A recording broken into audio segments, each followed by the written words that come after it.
So the way that we'll identify or the way that we'll label intervals is really kind of portable. In other words, it isn't really tied to the key that we're in at any given moment in time. So for example, a B to a G is going to be a minor sixth if you're going up from B, or a major third if you're going down from B, no matter what key you happen to be in. Of course, the key may come into play in terms of the key signatures. Let's say we have a key signature that says that all G's are going to be sharp. Well, we would just want to make sure that either we knew that we were traveling from B to G sharp, or perhaps put a natural in front of the G and accidental to cancel out that part of the key signature. But no matter what key we are in, one note to another note is always going to be a particular interval label.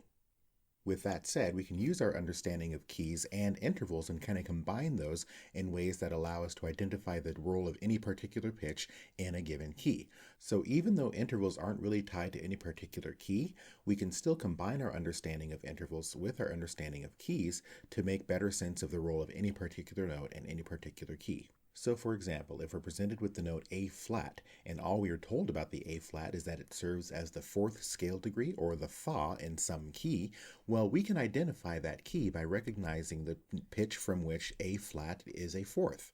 So now I just kind of walk backwards, or think downward rather, going down a fourth from A flat.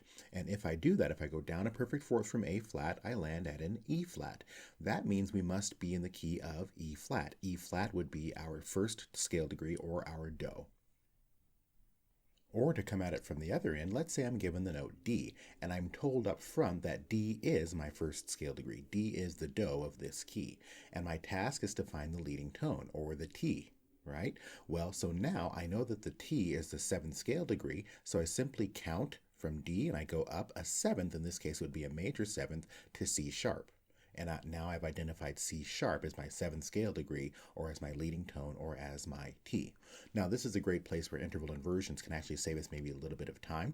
I know that going up a seventh from D should be the same as going down a second, right? So going up a major seventh will be the same as going down a minor second. So really I just have to travel a half step below my D and make sure I change that letter.